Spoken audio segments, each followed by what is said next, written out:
All right. Yeah, so I'm MMB, and this is Brooklyn, and we're back with you guys to go over a list of the Marvel MCU movies. I'm a little bit fatigued of these movies. Brooklyn, how do you feel about these movies? I love them all, and I can't wait for Ant-Man and the Wasp, Captain Marvel, and Avengers 4. Don't want to see any of that. Ant-Man and the Wasp, I'll give a shot, but introducing a new character now, nah, I'll pass. But we'll see. They do have a way of making compelling storylines, and I mean, I guess they're taking from the movie, but they make good films. I'm not gonna take that away from them. They're not bad films by any stretch of the imagination. These are some really, really good films, but it might just be too much. Is it too much? That's the question I pose to you. Is it? No, it's never too much. That's like saying that Star Wars movies are too much. You think people will get tired of those? Yes, that's no. they had just announced that they're canceling all standalone Star Wars films because of the Solo movie sucked.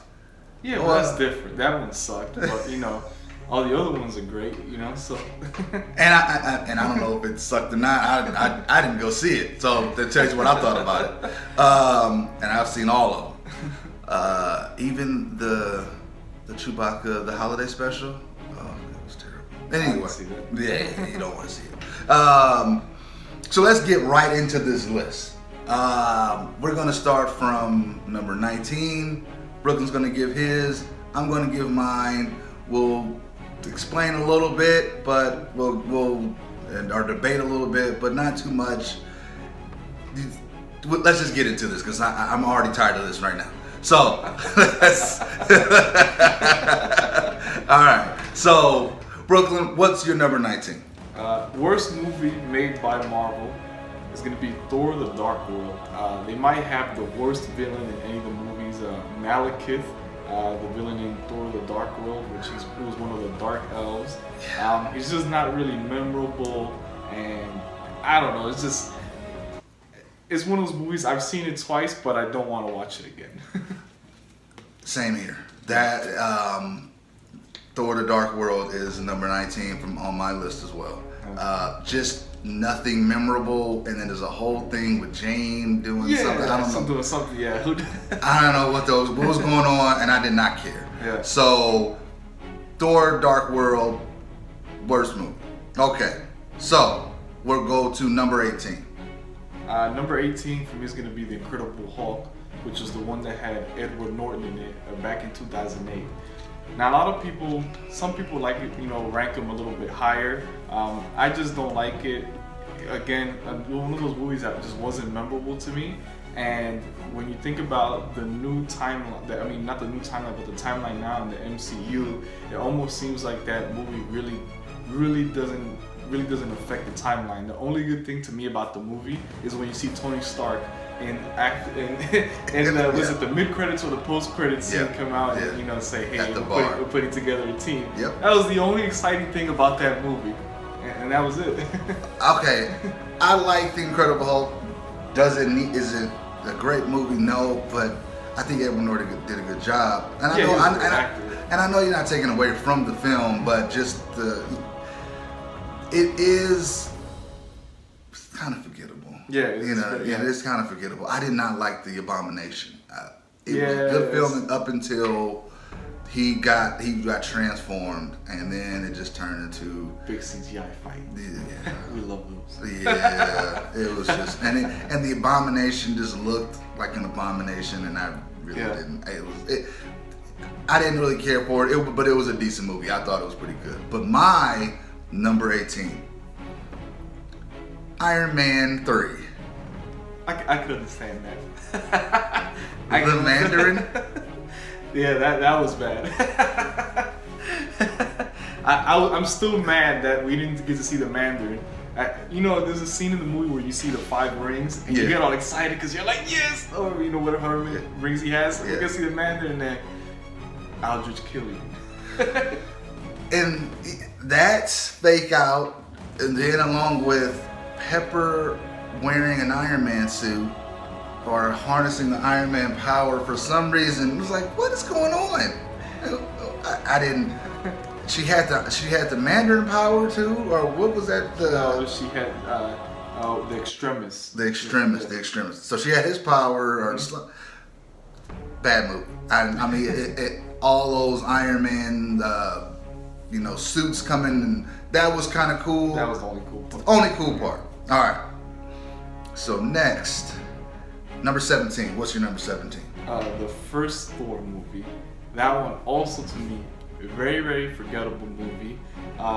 It's just one of those movies where, and I think one of the reasons why I rank it so low is because they've done so well with the new movies that a lot of these older ones are just, they are becoming very forgettable. And I'm not gonna say like the actors' performances aren't that good. The only reason why I do like some part of the movie is because they introduce, of course, Loki, and Loki becomes very big in the movies going forward. But it's just one of those movies where I'm not gonna watch it again. I completely agree. And once I boot my list back up, number 17 on my list, Thor. So is that? It was kind of cool, and I was like, all right, this is. I never was a big fan of Thor, period. And him running around a little small town, I didn't and destroyer armor and and then I didn't care for it. I didn't care for it at all. But you did hit on some key tie-ins because it did introduce some key characters that would go on to be in the Avengers, so that was really cool. Right. Okay, so your number 16 movie, 16 on this list. Iron Man 2. Now, Ooh. Iron Man 2 is gonna be. Now, I've seen this movie many times, and here's where we get into the part of the list where I like the movies, but some I like more than the others. So I don't hate Iron Man 2, but I don't love it either. Whiplash to me was an alright of a villain. He was okay. I could kind of understand, where he came from, why he hates Iron Man and everything like that. But compared to the other movies, again, it's sort of forgettable. You know what I mean? And I don't know, something about the way the story plays out in the movie, and I don't know. It wasn't that good to me. I just really, the villain, to me, the villain plays a big part in how good the movie should be, and he wasn't as memorable to me as villains in the other movies. Oh, okay. So, I agree with most of that. And as I look at my list and where I placed Iron Man 2 is a lot higher, but where you brought up some good points. I'm still keeping my list how it is, but it's, you got some really good points. My number 16 is The Incredible Hulk. Okay. All right. So we already talked about it. I did really like the Edward Norton's character, and I liked the beginning of the film. I loved it all the way up to the end. I already talked about the Abomination fight. I liked it. It was some good storytelling. It was good pacing. I really thought that the chemistry between Edward Norton and Liv Tyler was really good. Right. So that's why it's on this list. So number 15. Number 15 to me is gonna be Ant-Man, and he's just one of those heroes, sort of like Hawkeye, to where when you think about all the Avengers or the Marvel heroes, he just doesn't really scream out to you, Even though I like that the movie introduced, the quantum realm, and that's going to be something big going forward into, Avengers 4. It's just one of those things where, you think about the heroes and everything like that. Ant-Man doesn't really stick out to you. That's just it. And I was going into it thinking the same thing. I don't think I went to the theater to see Ant-Man. I think I saw it, waited for it to come out. But I really enjoyed it. I thought the style that and the actors. The thing about the movies, they get really good actors. Yeah, Paul Rudd is a really good actor. I mean, all of them played their roles perfectly. In Paul Rudd's friends, that whole scene with him telling a story of how they're gonna do this and this, and it was amazing. Now Edgar Wright was on as director, but he ended up leaving the project. So you can still see that kind of Edgar Wright influence. Right. That's why I like that film. But my number 15 is the Avengers: Age of Ultron. I can understand that. The Age of Ultron. I did not go to the theaters to see this. Okay. I bought the DVD or the Blu-ray, and awesome. And I was just like, oh man, it came. Let's put it in and enjoy, and I'm all set. I got everything how I want it, and I'm like, oh god, not a terrible movie. Right. Again, they don't make terrible movies. It just didn't grab me like any of these other movies, and I think it's because they introduced two new characters that, well, not introduced them, but because they were introduced in the previous film, Scarlet Witch and Quicksilver. Yeah. I did not care for them. I do not understand what Scarlet Witch does, what she's about. I don't care. What? I really don't. I really don't. Quicksilver was a generic Flash, and already there was a better Quicksilver that came out in a different cinematic universe in the X-Men. I would say he's a better Quicksilver too. Yeah. And I was just, even though I love James Spader as he played Ultron, he was spot on. I just did not feel anything that he was I just didn't think that he was a credible threat or anything like that. Okay. They had a really cool scene with the Hulk and the Hulkbuster, Hulkbuster suit. Yeah. It was okay, and I was like that. But when I saw clips of it, I was like, oh, this is gonna be really cool. But when I actually saw it, I was like, But that's my number 15, the Avengers. It just didn't really grab me, and I think I forgot the whole going to Hawkeye's farmhouse. Yep. What the hell was that? I forgot about that. What the hell was that? What? Anyway, that's what it is. That's why it's down on this list at number 15. So, your number 14. All right, my number 14 is going to be Iron Man 3. And yes, I liked it. I liked it a little bit more than Iron Man 2. Okay. Some of the reasons which you already listed. Some of the good things about it was, it was pretty cool to see all the Iron Man suits. And I like that whole scene, where you get to see all the Iron Man suits and everything. Yeah. Now the reason, of course, why it's ranked so low for me is, of course, everybody wanted to see the Mandarin. And I think had they actually came out with the Mandarin, this probably would have been one of the best movies, because in the comic books, the Mandarin is, one of Iron Man's, biggest rivals, And I mean, the movie it's all right, Again, story kind of just drags out and it's kind of long. That's with the ex-girlfriend coming in, and then she exactly. Yeah, and then they blow up his house. Exactly. Yeah. Yeah. Okay. Okay. I really liked. I did not like that movie, so it was ranked number 18 on my list. But I can see. I mean, it's definitely not a top 10 movie. Yeah. No.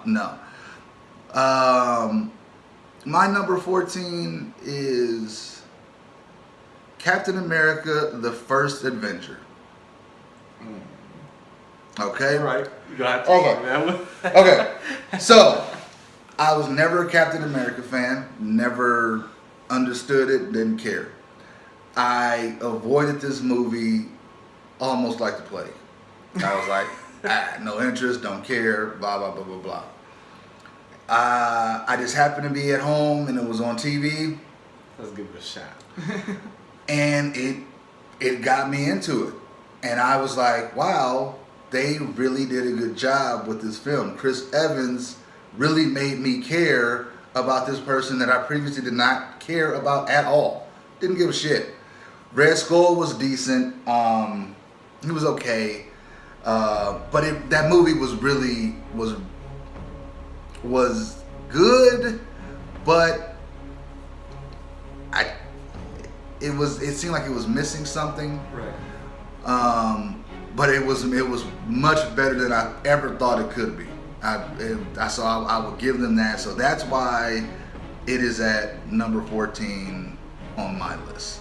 So, because I'm not gonna say anything about the movie yet. You know, I have a higher ranking on my list. Yeah. So, you know, I'll just say my little parts that I liked. I like the beginning, seeing like that the computer generation of super frail Chris Evans. That was crazy to me. How you make Chris Evans look small? It was so crazy and cool how they did it. And his character, like the character, like he was just, it made you want to see him do good. Exactly. And you knew that if this guy got the super serum, he was going to do something good, and he really did. Right. But then there's this whole USO show thing that he's doing, and he's running around in a suit, and this is like he's entertaining the troops. Yeah. And he's not doing anything, and he's like, well, what the hell is the purpose of this? Exactly. Like, all right, whatever. So that's where it kind of just took me back. I'm like, what? And then he's just all of a sudden just kicking ass. And so it's like, okay, and it picks up and his team, and he has to go rescue him, and he brings it back. That was cool. I liked it, but that part just really kind of set me off a little bit. I was like, eh. But anyway, so that's my number 14. Now we're to number 13. What do you have? Avengers Age of Ultron. Okay. That's gonna be number 13 on my list. Now, anything that has Avengers on it, I'm pretty much gonna watch. Okay. So I'm not gonna say that if I could watch this movie again, I would. You know, I don't mind watching it over again. Again, like you said, it was just that, you know, the villain in the movie, it's almost as if you don't really get his motive. You do get it, but at the same time, it's like you don't really care for it. You know what I mean? Yeah. So again, it's not a bad movie to me. I would watch it again. I just wish the villain was a little bit better, and I wish that the story didn't drag on in the movie. This is one of those movies where, you know, it went kind of long. Some good things about the movie was that we got Vision from it, which I was really excited about when we saw Vision. And there's a couple little memorable scenes in there. For example, when Captain America almost wields Thor's hammer, which in the comic books he does wield Thor's hammer, but in the movie while they're in the party or whatever, he kind of moves a little bit. I thought that was pretty cool, you know. Yeah. So there are a couple things from it that are pretty cool. I just wish it was better because it was very, very anticipated movie, and you know, for it being the follow-up to the first Avengers, which everybody was excited about, it kind of failed, you know, okay, at delivering like the first one. Okay. Now,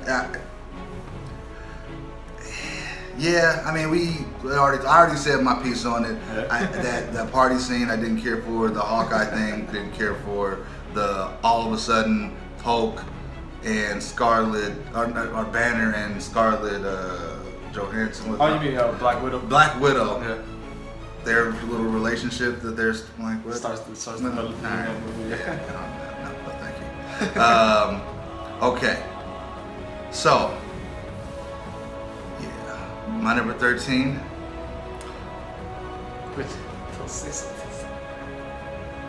Captain America: Civil War. Oh.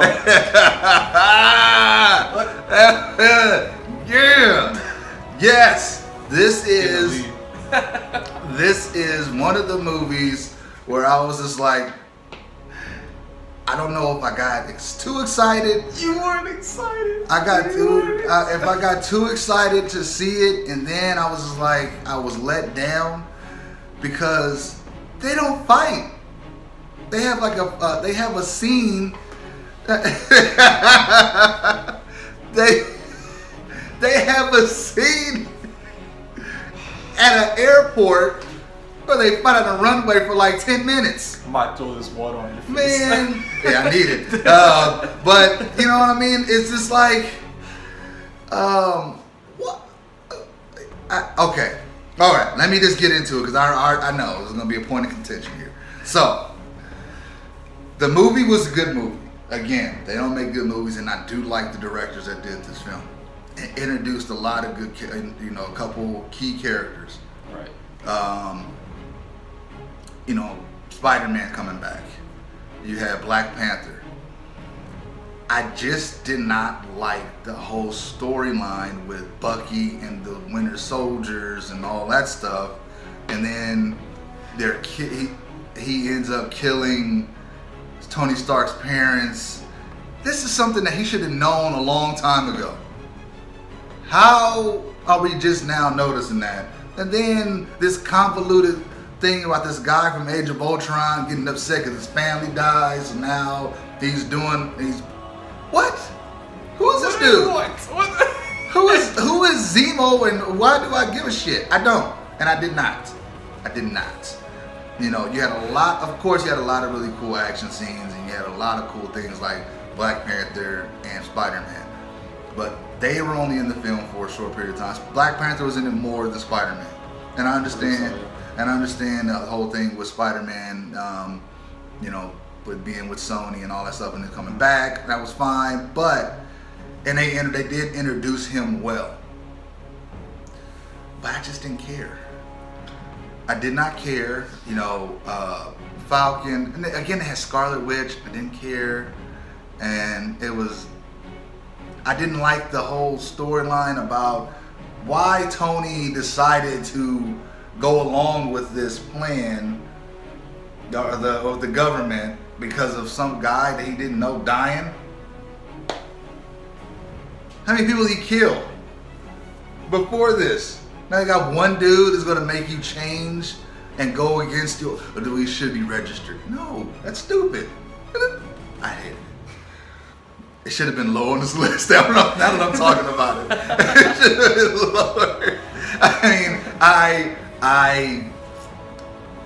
Again, it sets up a bigger picture, and you look at it that way, it's fine. But that's my number 13. I know you're going to talk about it more because it's ranked higher on yours. So I'm going to stop and I'll chime in after. But yeah, it did not do what I thought it was going to do, and I think that was my fault. Because I wanted to be like, oh, this is going to be boom, boom, boom. And I got boom, bam. And that was it. So, moving on. Number 12. What you got? Number 12 for me is going to be Guardians of the Galaxy. Now, I thought this movie was pretty funny. And I love the Guardians of the Galaxy movies because, has pretty good comedy in it. It makes you laugh quite a bit. Okay. The heroes in it, they're okay, the villain, Ronan the Accuser, he was okay. It wasn't a bad film, from a scale of 1 to 10, I might give it, maybe a 7 around there, So again, not a bad movie, but just wasn't as good as the ones I have higher on my list. Okay.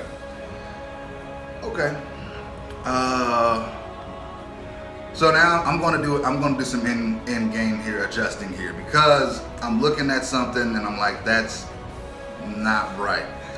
So, and it will cause just a total meltdown on your part. I already know. So, my number 12 is going to be Iron Man 2.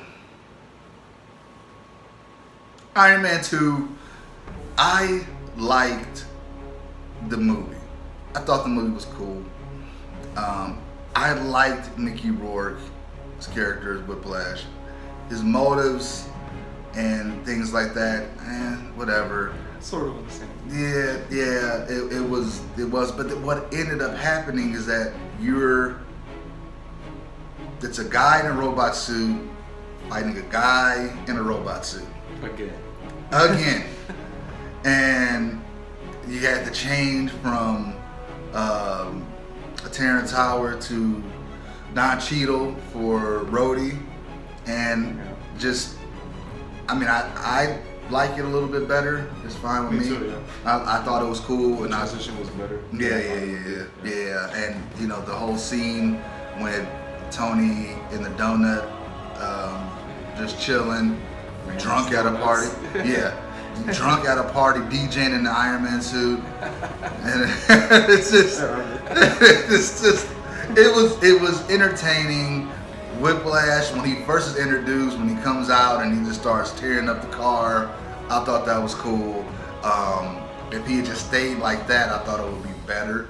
But he had to get into a suit. Sam Rockwell's character, I forgot the name of his company, but when he comes out dancing. Anytime Sam Rockwell comes out dancing, it's a plus. Yeah. So I enjoyed this movie on a lot of different levels. The ending, again, the robots, I didn't really care for, but that didn't take it down a notch too much for me. I thought it was decent, and that you already talked about it. So now we are on number 11? Yeah. Alright, so what do you got? It's going to be Guardians of the Galaxy Volume 2. Now, I did like this one better than the first one. And here we're getting into the good movies. I did like the movie, and I thought it was a good movie.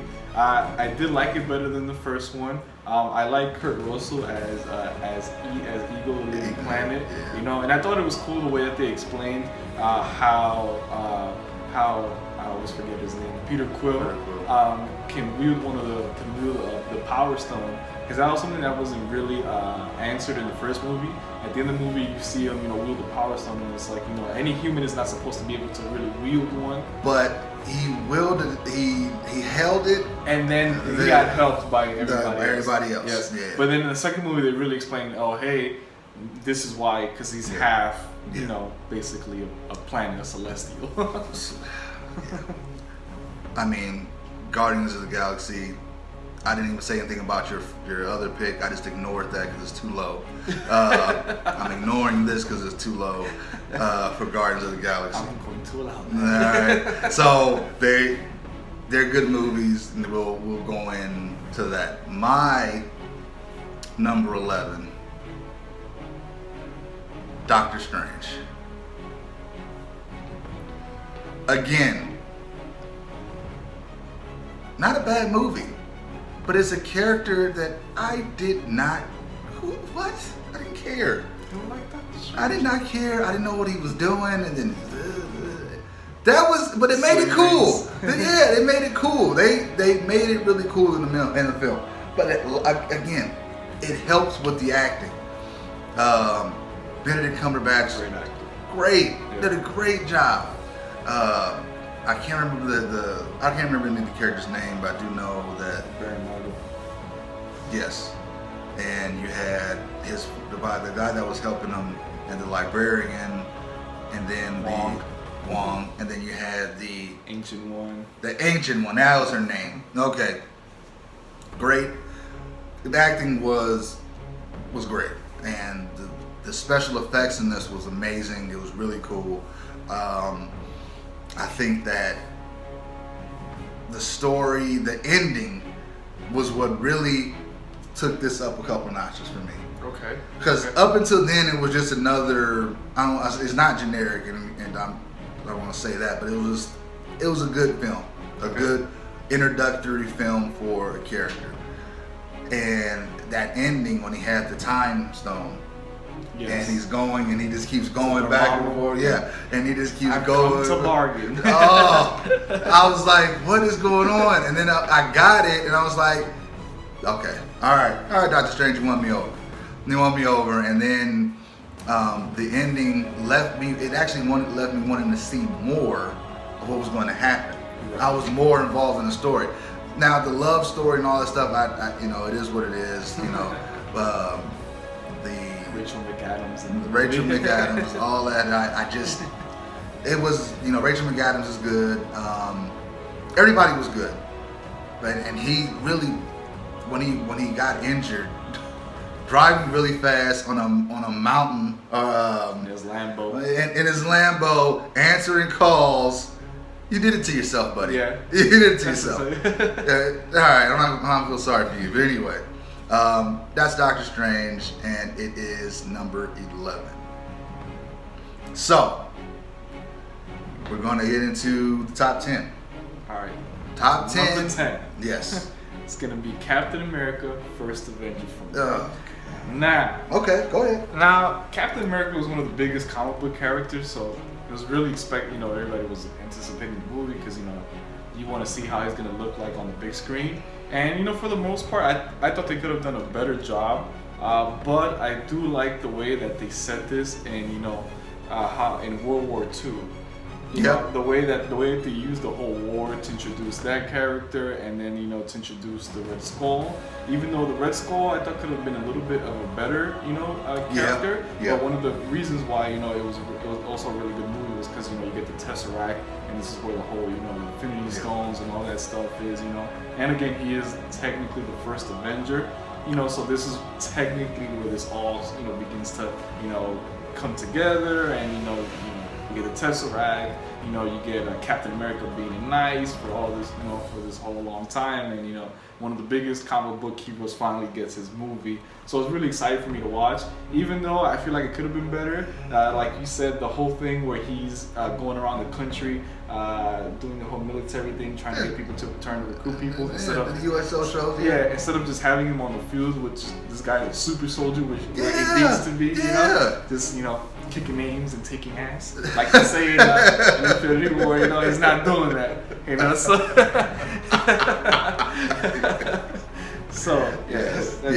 that's my take on that. Okay, yeah, and you know what? And another thing about the Captain America film, the ending of that film was one of the things that got me. It was like, okay, it set so many things up. Exactly. Yeah. He's so selfless from the beginning to the end. Right. You know, I got to go down with this ship, and I'm gonna boom, and they found him. He's been on ice. He comes out, and he's, you know, it's the end. It's like the post credits or mid credits when he runs out. Yeah, he runs out. He sees it. Yeah. That he's in the future, or, you know, in the present day. 70+ years. Yeah, exactly. So that was cool, and it got me hooked. Like, okay, this is really cool. They really, with most of these movies, set in some really good. I can't wait to see this next movie. Exactly. Or I can't wait to see what's going to happen with this character. They really set that in, and they were the ones that didn't they kind of start this trope with the post-credit scenes. They've been doing it with all the movies actually, but this one probably has one of the best ones, you know. Okay. All right. So we're at number 10. We're in the top 10. All right. What's your number 10? Something blasphemous. The Avengers Infinity Wars. What? And the reason why I had to do a little call it audible on some of these is because I had Infinity Wars at number 12. I did not care at all about the Infinity Wars. I didn't even want to go see it, but You might have been the only person on the planet that it was. Yeah. And then when I was and nobody twisted him on, I was like, okay, I'll go. I fell asleep in the movie. So all right. Beautifully done. Thanos finally out, and he's coming in to wreak havoc. Love it. Love that. You see in the beginning, spoilers with this. I didn't even say spoiler alert, none of this. So spoiler alert and all this stuff. Why are you clicking on the video? Yeah, exactly. Thanos, we see some key deaths in the beginning, or a key death right in the beginning of the film. And I was like, wow, that's really cool. So this is they're going there like right off the bat, and I was okay. I was in. I got in. I was okay. All right. Then it comes into the point where the Hulk gets beat up, and for the rest of the film just does not want to come out at all. And yeah, and it made me angry. Like, it was funny, like him not wanting to come out, but this is the Incredible Hulk. Why do you not want to come out and fight? Yeah, you have to. Yeah, It's the fate of the universe. exactly.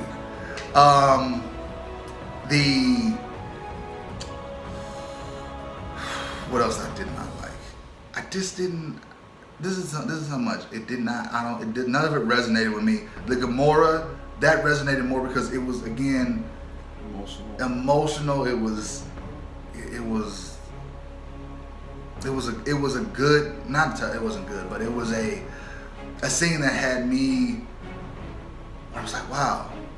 And it wasn't like at the end where he just used the Infinity Stone or the Gauntlet to make this happen. He did it himself, and he manipulated the people. And then, Peter. I love Star-Lord and I love the Guardians of the Galaxy. They were the best thing about this film to me. When Thor comes onto the ship, and Peter Quill's just imitating him, and he's just wondering why everybody thinks he is so much more better than him, and Drax, you're just a sandwich away from being fat. Yeah. And I was just like, Jesus. I'm gonna get a Bowflex. They were amazing in this film. And that was towards the beginning as well. I was in it and I was ready to go. You gotta call.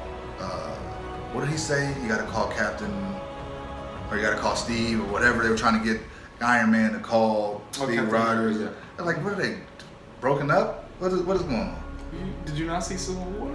Yeah, Well, apparently not, because you ranked it so low. Yeah. So- No, I seen it, and they fought, but still, it was like, this is bigger than your weird breakup. Yeah, it to me. It was, but anyway, so again, Spider-Man is in this one. His role was really cool. He had the new suit on, and I liked that, and I thought that was cool. Doctor Strange played a big role in this one as well, and I thought that was amazing. I thought, again, he did a great job, and it made me like his movie even more because he plays such a big part, a pivotal role. Right. Ant-Man wasn't in it, and Hawkeye wasn't in it. I wasn't really missing him. I didn't care. Then they explained that they were off, they're probably on his farm somewhere doing something. They're chopping, yeah, exactly. Chopping wood. Oh, yeah, okay, I don't even know. I can't get into it. Milking cows and stuff. I just did not like. It was too much. I don't know why. And I know you're gonna have it ranked higher. You're gonna explain, and you can give me some more insight of what it is, because I think that was it. That was the straw with me and my fatigue from Marvel. I was done. I was like, I don't care. When he snapped his fingers, I was like, I hope they all just go away. Because I did not care anymore at this point. And then when he brought out the at the end of the movie, was it a post credit? When he brings out the pager for Captain Marvel. And I was like, oh God, so annoyed. So, like, where are you at now? What is going on? But anyway, it was a good film. They did bring a lot, and they had a much better battle in Wakanda than Black Panther did. I'm not getting to that just yet. But it was a much better fight. You saw a lot more it was epic. Like the battles, epic fight, yeah. it was amazing, and it was going down. And what was it? Scarlet Witch that like saved? Yeah, she saves a Black Widow and Okoye. Yeah. She says, "Why was she up there this whole time?" Yeah, exactly. That's what I was thinking. Why was she up there? Why was she up there? She already has some weird, undefined powers that now she's with an android and so didn't he die? Vision? Yeah, he died twice in the movie. That's how much you suck. They kill you twice. So I mean, Vision was. I had again high hopes for it, and that was part of the letdown for me in Age of Ultron. Okay. I was like, he sucks. Okay. Vision was terrible, and you could come on now. Nah, All right, we'll agree to disagree. Vision sucked. His romance with Scarlet Witch was weird. I don't know if it was weirder than Black Widow and Hulk, or Banner, but whatever. Okay, so that was my number 10, and not only because, like I said, some of these we'll have to talk a little bit more in depth with discussion. Because anyway, let's get it moving, and we're gonna go to number 9. What do you have? Number 9 for me is gonna be Doctor Strange, and I rank it high for many reasons. Okay. And the first one is that it does go. You touched a little bit on this. Is that it kind of gets monotonous. The way they tell the story. Here's Doctor Strange. Here's how Doctor Strange gets his powers. Here's Doctor Strange's villain. Mm-hmm. Here's how Doctor Strange defeats this villain. Mm-hmm. Which is the same way that they told the stories, like in the comics with Stan Lee and Jack Kirby. It's that same type of style. So I don't really get tired of it. I like it, but I can see how it can get monotonous of just playing that same style of story. Yeah. Now, the reason why I liked this so much was because now you kind of get introduced to the cosmic entities of the Marvel universe. And what I mean by that is you get Dormammu, right? You get Dormammu, even though you don't really get a big fight with them, but you at least get to see Dormammu. They even kind of, there's a little bit, I don't know if I should say Easter eggs, but when they mention the staff of the Living Tribunal, which in the comics is the second most strongest person in all of the Marvel universe, which the only person above him is the guy they call the One Above All. I don't know if you remember that part. There's a scene where Baron Mordo is teaching Doctor Strange about whatever mystic arts, and he goes, "This is the staff of the Living Tribunal." Which when I heard that, I went crazy because it's kind of like the first time where they mentioned that. I didn't even know that.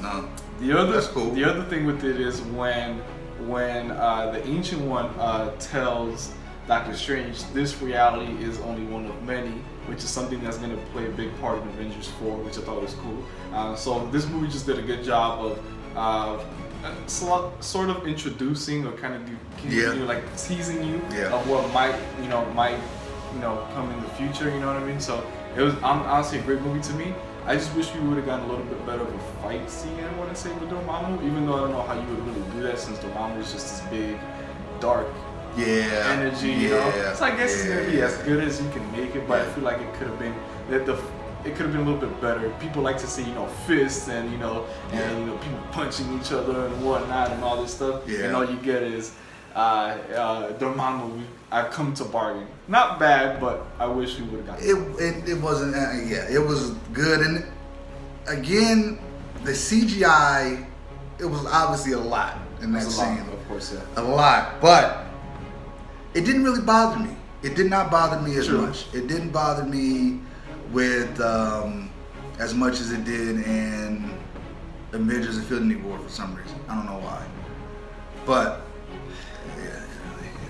or Black Panther. But anyway,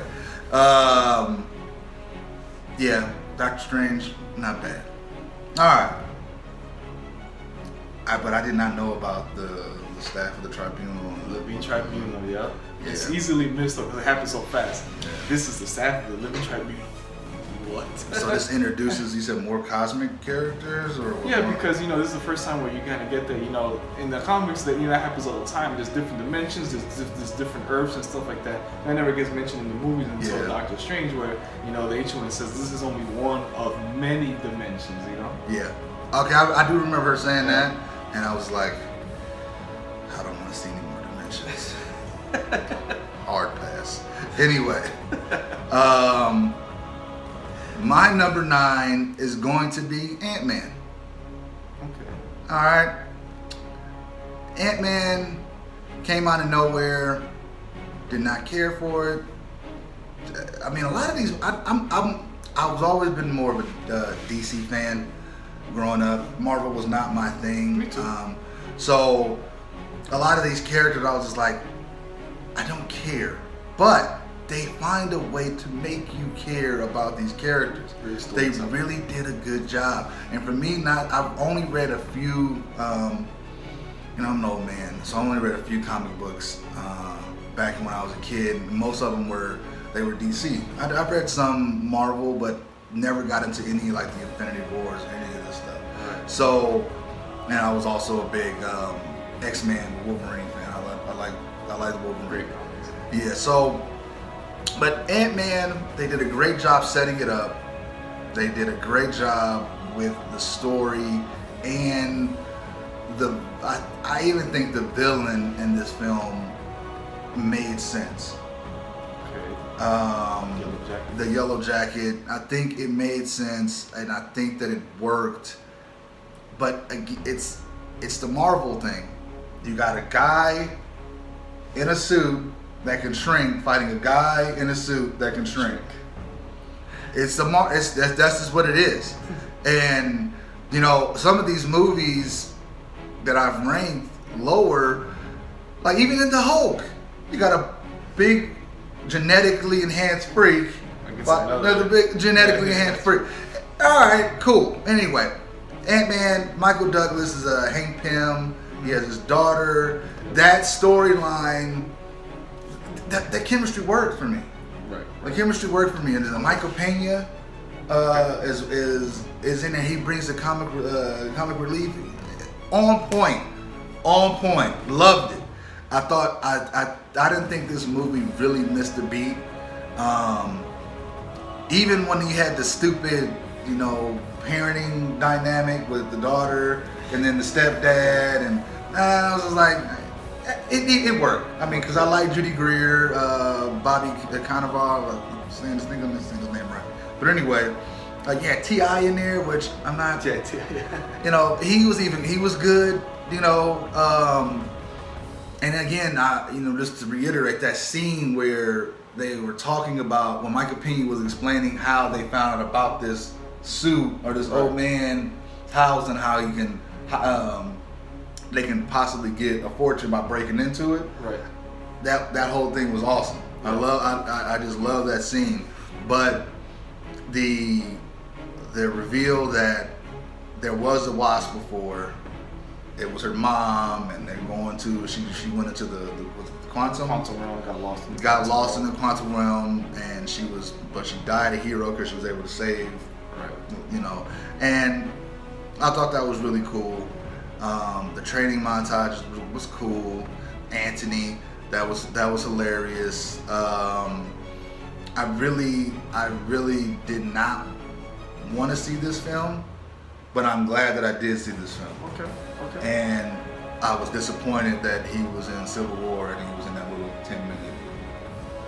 He was pretty good. Chadwick fight. It was alright. He was good, and he brought his comic relief because it was like a hero he's more of a comedian, but he knows when it was a good balance. It wasn't too much. Okay. It wasn't too much. Okay. So then we'll get into more characters like that. I think I just like that more than the straightforward. You know what I mean? So, all right. So that's my number 9. Let's get into your number 8. Number 8, Thor Ragnarok. Oh, it's gonna be Thor Ragnarok. All right. Again, I love Thor Ragnarok. great movie to me. I really like the comedy in it too. Korg, I loved Korg. Oh, man. I'm like, Mick's dead. I love that little part, right? Great movie. Some notable things about it. I love how they introduced. I like Hela in the movie, and I like how they make her seem just like this powerful being. She just grabs Thor's hammer like a toy, yeah, and just breaks it like nothing. Yeah. You know what I mean? Yeah. I love that. I like that you get to see Thor finally become as powerful as he can be. If that makes sense. When in that last scene, you just see him all full of thunder and lightning and whatever, and just whooping butt and whatnot. So a lot of great action for me. Really like the movie. I love that we got to see the Grand Master. I love Jeff Goldblum is his name as the Grand Master. I like that a lot. Even though I know he was a little, I don't know what you say, tacky. I don't know how you would call it, but it was a little weird. That's just how he is. That's just Jeff Goldblum. That's what he brings to the table. I thought it was funny. Yeah. And I like how they show how they introduced the planet Sakaar, which in the comics is a lot bigger. But you get that whole a gladiator Hulk and all that stuff, which I thought was pretty cool. And you get to see Hulk talk. Before you kind of just really got grunts and whatnot. That's true. And now, he kind of seems more intelligible. He's almost like a 3-year-old kid, but he seems more intelligible. So I really liked it. I don't really have too many knocks against it. So, continuing the discussion, my number 8, Thor Ragnarok. Yeah. Okay. Thor Ragnarok was one of the films, and this was again me coming into it like I didn't like Thor's movies. Why am I going to see this? Third one, yeah. I had and I was like, this looks ridiculous. I sat down in the theater and was like, okay, all right, whatever. And just slowly it got me. Right. Slowly it got me, and it was. And then when this ended up in the prison, and he's talking to what was the guy's quote? Korg and Meek. You got Korg and Meek. And when he sees Hulk for the first time, like they played in the trailer, like yes, I know him from work. And I thought that it wouldn't be as funny, but it was. Hela. I'm a huge Kate Blanchett fan, so she, of course, I think she did a great job. Yes, she did. Her character wasn't as developed as I would like it to be, but it's kind of difficult because there was no setup for her at all. She just showed up out of nowhere. Yeah, so which is fine. She really did a good job with the film, or with that role. Right. And Carl Urban, who took over for Idris Elba's character with the crew, the bridge. Okay. You're talking about it as Well, he wasn't Heimdall, but I know what you mean. Yeah. So he was pretty funny. He was funny, and he was from Texas. And then he's like, I gotta announce you, and he just takes off flying and just starts running like he's gonna catch him. I mean, just little silly things like that made the film, and makes it memorable. I think that the director, Waititi, something like that. Yeah. I think that he really brought some energy to a franchise. For somebody like me that was feeling that fatigue, he just brightened it up and he made it fresh. His character, the comedic timing, it wasn't too much. It was just enough, and it brought in some different elements, like you said, Hulk talking and things like that. It didn't seem out of place. It didn't seem like it didn't make sense. It made perfect sense the way he did it. Exactly. And then when that scene at the end was like when Banner comes out of being a Hulk, he's in the plane or whatever they were, and he's like, "You want to see what I can do?" And then he just falls and just smacks. It just dies on the bridge, and then the Hulk. That was. I was like, all right, cool. It was amazing. But Thor Ragnarok, solid film, and just really brought. It was like a breath of fresh air for me. So that was both of our number 8s, which I was surprised. But let's go to number 7.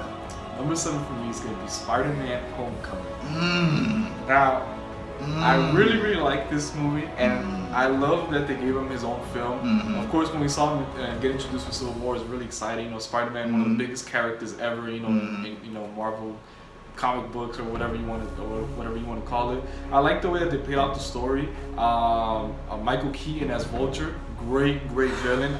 He did a great job as Vulture. I really, really liked it, and I really liked how they have Iron Man in the movie, kind of in a sort of way mentoring, Spider-Man a little bit, kind of playing like that big brother or whatever, dad role or whatever. So I thought it was a great movie, and I love that we finally got to see Spider-Man in where he belongs in the Marvel universe. I liked it.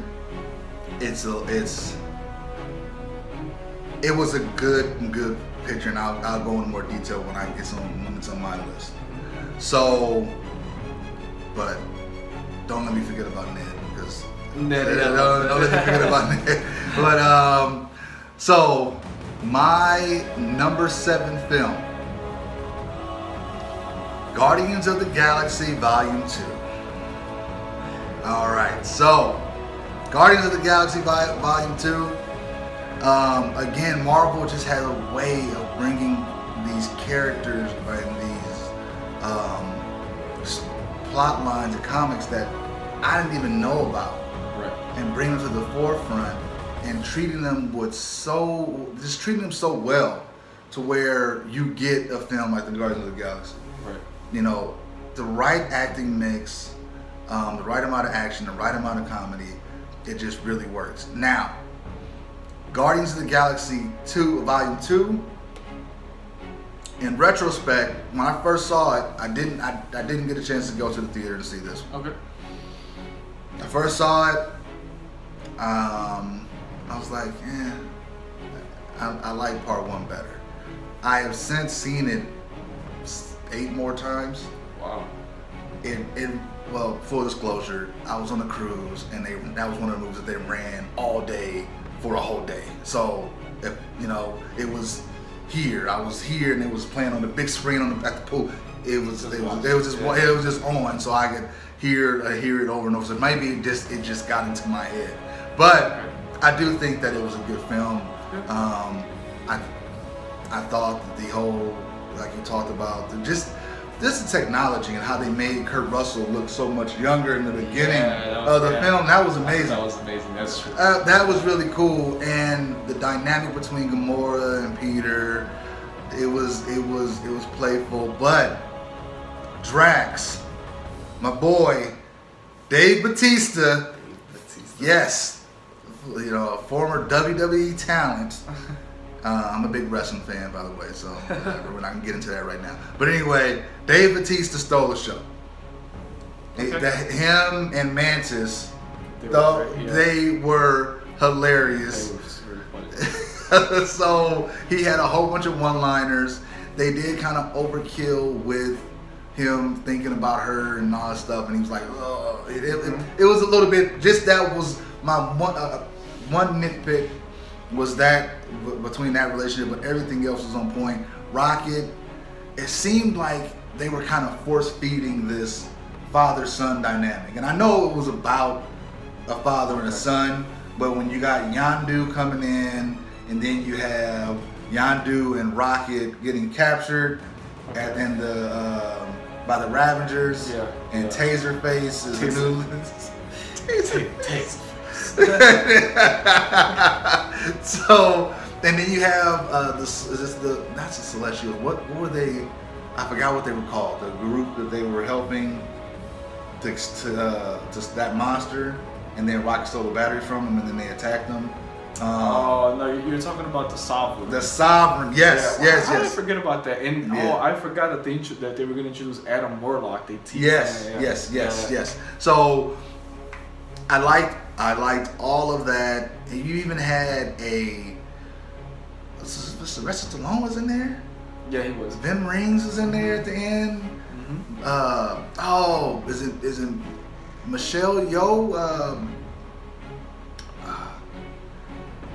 I think that's her name. If it's not, forgive me. But she's in there as well as one of the old, what were their characters in Marvel? They're trying to, I don't know if they're trying to set up a movie for them, but where they were the Ravengers, where there was Sylvester Stallone, Vim Rings, and then it was Michelle Yeoh.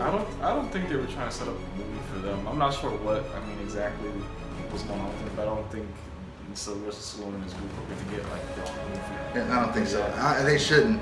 But but I just really enjoyed, Groot, young Groot, what is he? Baby Groot and young Groot, whatever. Anyway, I enjoyed that. I thought it was great. I just thought that the chemistry between Kurt Russell and oh man, why am I forgetting this? Chris Pratt. Chris Pratt was amazing.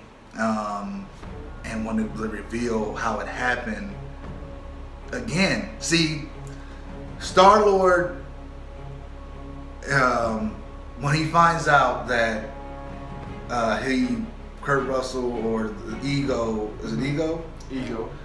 Put a tumor in his mom's head. Yeah, he won, yeah. He loses it. Yeah. Go justifiably so. Anybody say anything happened to my mom and lose it. Of course. But in the Civil War, Infinity Wars, he loses it. They almost had Thanos. Gauntlet off, yeah. Almost. And then he comes in and messes it all up. Right. This because he's so hot-headed. But anyway, in this film it worked. He was upset, and he just learned how to use this, and now he's just battling this planet that's been doing this for hundreds of years. Yeah. Millions of years. You're right. Millions of years. And man, I was a little suspect, but I did enjoy the film, and I think that it deserves to be in the top 10, definitely. But anyway, so we are on to our number 6. Okay, number six. Number 6 for me is gonna be Iron Man, and that to me was one of the best ones because it was the first one that they made, and it did a good job of getting people excited. It was a very exciting movie. I love seeing, when you finally get to see that whole him putting the suit on with the red and the gold and whatnot, and he's flying around and just the missiles coming out of him, and the ion blasters or whatever. Yeah. It was just an awesome movie, and it was a great way to kick off the whole MCU, and not to mention that Robert Downey Jr. was perfectly cast. Mm-hmm. I mean, I can't picture anybody else playing, Iron Man, the cockiness, the aura of the billionaire and the playboy and everything like that. It was just great acting. I couldn't agree with you more in that respect.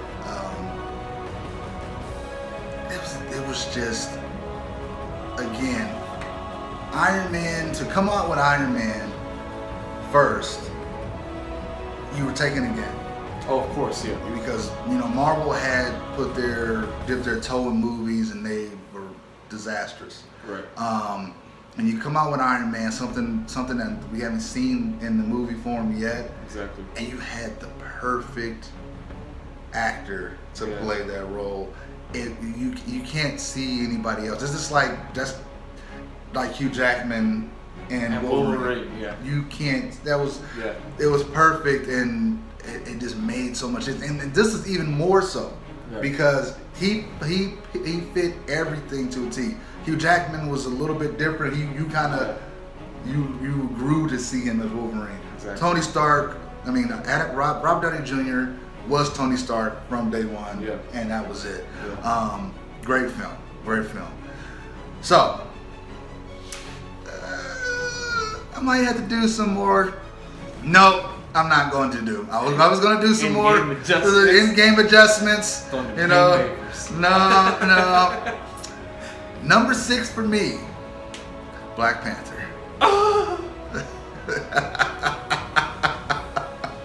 That one hurt. Now, I know Brooklyn here So he is known as T'Challa in some parts of the city. So, but it